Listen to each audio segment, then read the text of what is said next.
Brides and grooms, welcome to Weddy Guru's wedding planning classes, where we break down every element of your wedding planning journey.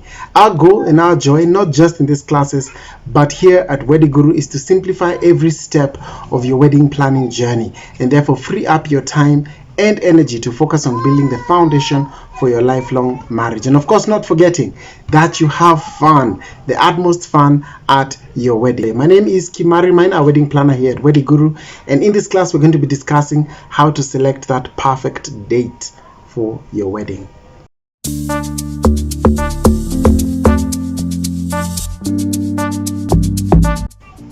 Picking a wedding date truly does mark the beginning of your wedding planning journey, or at least it's the first visible sign that anyway we are getting married when you pick that wedding date. So here are a few factors you need to consider when picking a date, or at least a few suggestions that we would recommend you consider. Number one is pick a date that perhaps has some special significance to you both. Maybe it could be the day that he proposed, or it could be the day that she said yes. Pick a date that has some special meaning to you. Or consider the seasons of the year. Avoid dates when it's rainy, because rain does affect an event, whatever kind of event you are putting together. Or consider dates depending on your work schedule. Those are some of the factors that you can consider when picking a date for your wedding. As you're choosing your wedding date, please take note that your choice wedding may have budget implications. And here's what we mean. From past years, we have noticed that most weddings have happened in December, and there are very few weddings have happened in January. We've also noticed that April, August, and December are the months where most weddings take place. And so if we were to draw a graph that shows the number of weddings happening in a month from past year's data, we would say that January would be the lowest, and then it would slowly increase to April, peak at April, drop down slightly May, and then peak even higher in August, drop slightly in September, and then peak even higher in December. Now what we mean by that is, depending on the month you choose, you will find yourself either competing for vendors, and therefore they may not be as inclined to reduce or to negotiate their rate, or you might find that vendors are competing for you, and therefore they are more inclined to giving you a discount so they can be able to secure you as a couple. So for example, if you're doing your wedding in January has generally been a slow month from past years, and therefore vendors would be looking for business.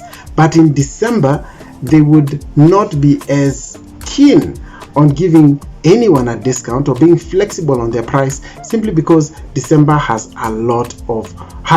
is a month where we have had a lot of weddings. So consider that as you pick your wedding date. Other considerations as you pick your wedding date is, for example, major events and holidays. Here's what we mean by that. If you pick a holiday as your wedding date, please take note that you're not the only one who has considered picking a holiday. There are many other couples who perhaps have picked that same date as their wedding date, and therefore all of you are competing for the resources that are available. So for example, competing for wedding venues or competing for preferred wedding vendors. Consider that as you pick a holiday as your wedding date. Also consider that your date could fall on the same date as a major event like a marathon. And if there is a marathon happening on the day of your wedding, then travel between one location to another may be limited, because sometimes they do close off roads. Those are some of the considerations you should have as you choose your wedding date. Lastly, confirm the availability of your family members and your close friends on the date that you have chosen. Perhaps some of your family members do not live in the country, or perhaps they may not be available due to a commitment they cannot get themselves out of as you choose your wedding date. So consider your immediate family and your close friends as you choose your wedding date. Run it by them and check out and see whether they are available. Alright, so once you have confirmed your wedding date, the next thing you need to do is to secure your preferred venue and vendors for that date. That is what will help you to secure the date. Because think about it, if your preferred date, for example, is 14th of February 2025, if you do not lock your preferred venue on that date, then you would have to either find a different venue which possibly is not preferred, or move to a different date when that venue is available. So immediately you secure your date, move to securing your venue and securing your preferred vendors who you feel must be part of your wedding. So move to securing the same. That way you will have a secured wedding date. Once you've locked your wedding date, we do have a resource for you that will help you map out your wedding calendar. What we mean by a wedding calendar is all the important events that will happen leading up to your wedding. So for example, leading up to your wedding, we do have the traditional events that are going to happen that lead up to your wedding. We have other meetings, for example, the vendors meeting, the vendors meeting that is going to be on site, the bridal party rehearsal, your meeting with the pastor, etc., etc. All those events stroke meetings are important. They need to be marked out in your calendar so that you do not face any conflict. Also, so that you can inform everybody who needs to be part of those meetings stroke events well in advance so that they too can be available. So please use the resource to help you guide in that, and of course check out its tutorial on how to use this particular resource.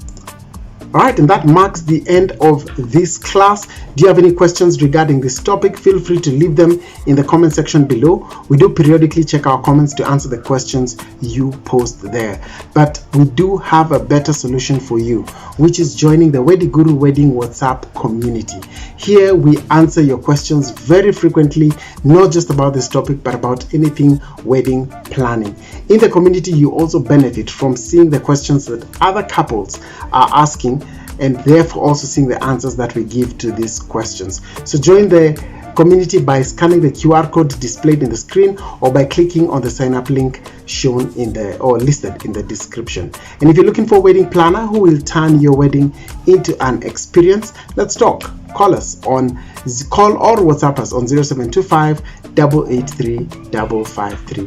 Whatever your journey may be, it is our hope that this class is simplifying your wedding planning journey, allowing you to focus less on your wedding logistics and more on building the foundation for your lifelong marriage. My name is Kimari Maina, a wedding planner here at Weddy Guru. See you in the next class.